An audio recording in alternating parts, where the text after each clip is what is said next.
Welcome back again to new focused approach to mathematics basic 8. This is the revised edition, and in this video we are looking at the laws of indices. This lesson can be found in page 71.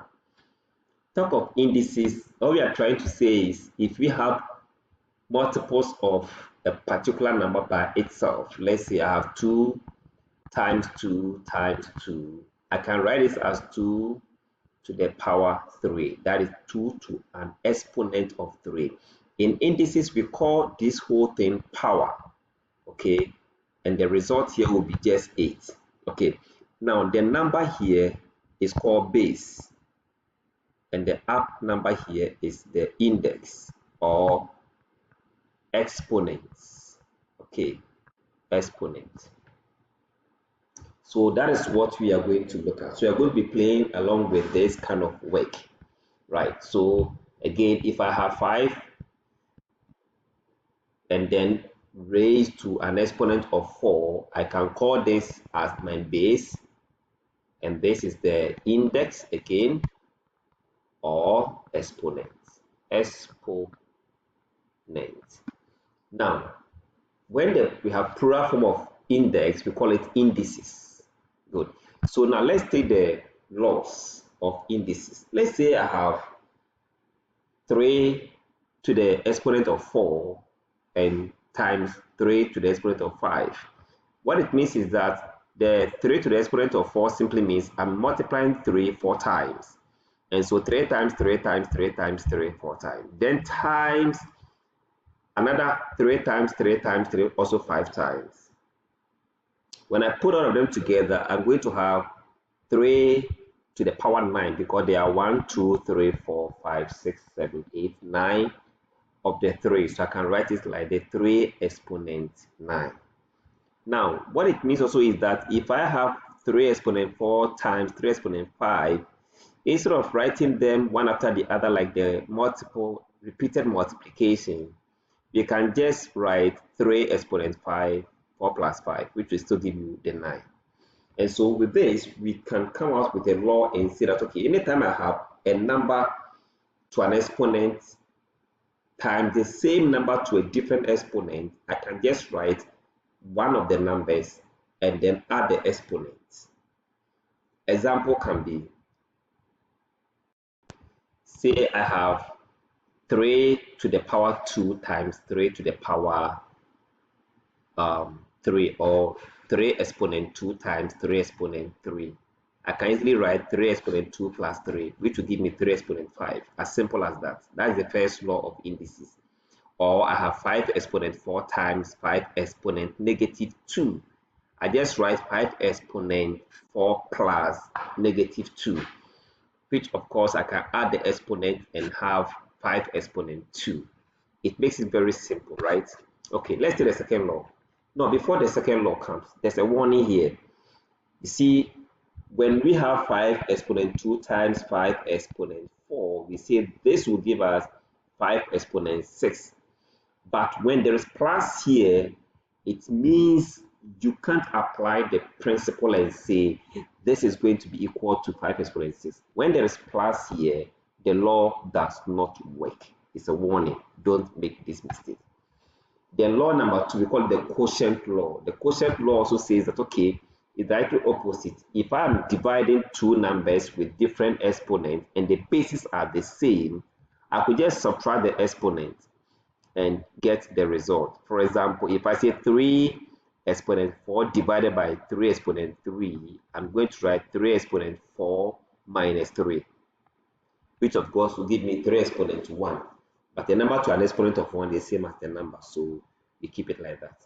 Again, if I have 7 exponent 4 divided by 7 exponent negative 2, because I'm dividing and the bases are the same, I'll keep one base and then subtract the exponent, which will be 4 minus negative 2, and that will give us 7 to the power 6. Let's take another caution here.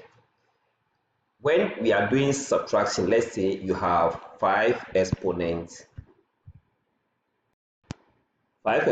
6 minus 5 exponent 2, we can't say that will give us 5 exponent 4 by we subtracting Whilst we have a subtraction, we're subtracting the exponent.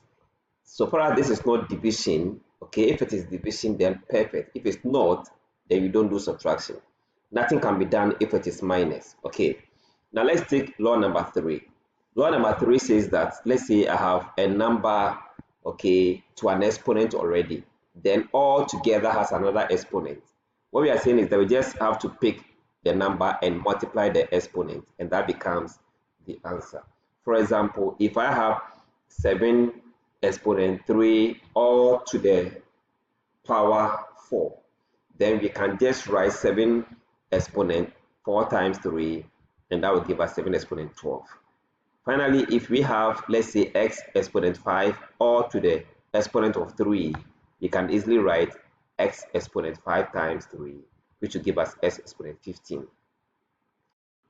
And here too, let's take this warning as a caution. If we have 4 times 2 exponent 3, don't rush to multiply 4 times 2 and write 8 to the power 3. It won't work. And this is the reason. If I simplify this, I'm going to have 2 exponent 3 we know is going to give us 8. That's 2 times 2 times 2, which will give us 8. And we are saying that this should be equal to 8 to the power 3. Assuming we are saying they are equal, 4 times 8 will give us 32, whilst 8 to the power 3 will be 8 times 8 times 8, which of course will give us 5, 1, 2. So we can see that they are not the same, so we can't conclude. So it means that when you have a work of this sort, don't multiply this by this. Always do the indices first before you multiply by the number that follows, right?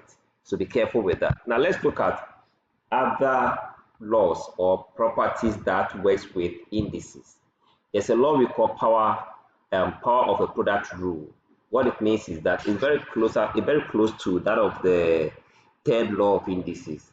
That if I have this, okay, it means that each of these elements here can be expanded by the exponent.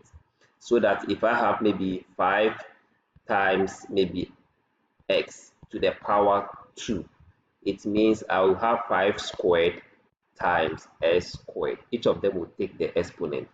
Again, if I have maybe 7 exponent 2 times maybe 4 exponent, let's say 1, all to the power 3, then I can expand this as 7 exponent 2 times 3 times 4 exponent also 3. That is what this law is all about. Okay, so in future, sometimes the work become a bit complex, and then they can tell you that, okay, simplify maybe 2a squared all to the power 3.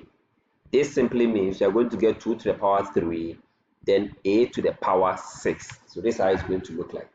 So the 3 here will take care of the exponent here, and then the 3 again will take care of this exponent as well. So we get this. Then the next law, which says that the power of a quotient law. What it means is that if the numbers are divided, okay, then they all have an exponent, common exponent. The exponent must affect both the numerator and the denominator. For example, if I have 2 over 7 all to the power 3, I can easily write 2 to the power 3 divided by 7 to the power 3. That's what it means. Okay, so we can simplify that. Again, if I have question like maybe 3m squared over, let's say, 5 and all to the power let's say 5 again, then I can have this one. 3 can take care of the 5. 3 will have an exponent of 5.